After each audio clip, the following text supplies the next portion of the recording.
nom du Père et du Fils et du Saint-Esprit. Amen. Viens en nous, Esprit Créateur.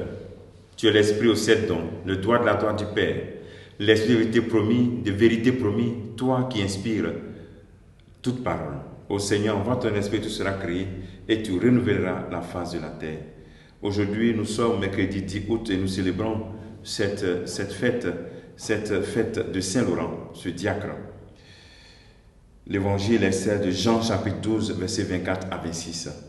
En ce temps-là, Jésus disait à ses disciples, « Amen, Amen, je vous le dis, si le grain de blé tombé en terre ne meurt pas, il reste seul. Mais s'il meurt, il porte beaucoup de fruits. Qui aime sa vie la perd, qui s'en détache en ce monde, la gardera pour la vie éternelle. Si quelqu'un veut me servir, qu'il me suive.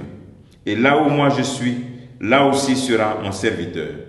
Si quelqu'un me sert, mon Père l'honorera. » Acclamons la parole de Dieu. Louange à toi, Seigneur Jésus-Christ. Là où je suis, là aussi sera mon serviteur.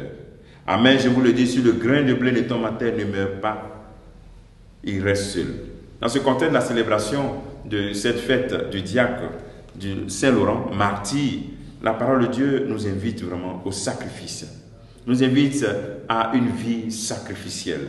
Si le grain de blé de tombe à terre ne meurt pas, il ne porte pas de fruits. Quand le Christ montre cette image, on comprend bien clairement. Si la graine qui est en terre ne meurt pas, elle n'est pas donnée de fruits. Qu'est-ce que le Seigneur veut te dire en ce jour? Dans ce passage que tu as déjà écouté déjà plusieurs fois. Mais pratiquement aujourd'hui, le Seigneur veut te dire une chose particulière. C'est de faire l'option aussi du sacrifice. De comprendre que marcher à sa suite exige des sacrifices, exige une discipline. Cela coûte. Ce n'est pas aussi facile. Mais ce n'est pas non plus impossible. Alors c'est pour cela qu'aujourd'hui tu dois te demander, mais quel sacrifice tu peux faire pour mourir, pour que le Christ puisse grandir en moi. En fait, il ne s'agit pas de nous anéantir, parce que nous n'existons plus. Non, nous ne sommes pas hypnotisés par Dieu. Et Dieu ne va jamais nous hypnotiser. Mais il compte sur notre libre arbitre. Mais c'est ce libre arbitre qui nous pousse à accepter de faire des sacrifices, à accepter de nous imposer certaines disciplines pour que sa personne puisse prendre le dessus dans notre vie, ou bien mieux, pour que nous, en vivant, nous puissions présenter Jésus-Christ, produire les fruits du Saint-Esprit que nous avons dans Galates chapitre 5. Alors c'est la paix que le Seigneur te fait en ce jour. Et c'est ainsi que lorsque nous rentrons dans cette dimension sacrificielle, que le Seigneur nous honore plus. Parce que le Christ même a vécu cela. Quand on se rapproche plus de Dieu, quand on devient encore plus ses intimes, on souffre aussi.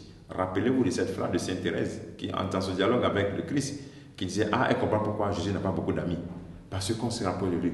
Aussi, il y a cette souffrance. Mais cette souffrance qui produit du fruit. Cette souffrance qui apporte cette paix intérieure. Parce que la vie chrétienne est une vie exigeante et une vie aussi belle. Donc, soit aujourd'hui cette graine qui doit mourir et puis laisser vraiment ce Christ refleurir. Laisser la bonne nouvelle refleurir. Et c'est cela. Aujourd'hui, on ne va pas te tuer à cause de Dieu. Dans ton lieu de travail, dans ton lieu de service, à la maison. Comment est-ce que tu affirmes vraiment cette parole de Dieu, la capacité d'aimer, de pardonner. Voilà, toutes ces valeurs. Quand nous arrivons à mettre cela au devant de tout, c'est là que nous vivons cette dimension sacrificielle. Même si c'est difficile. Demandons au Seigneur cette grâce qui nous donne de le servir réellement comme Saint-Laurent. De le servir jusqu'à sacrifier les aspects de notre vie. Par amour pour lui. Parce qu'il a tout donné pour nous, même sa vie. Que le Seigneur te bénisse, qu'il nous bénisse tous en ce jour.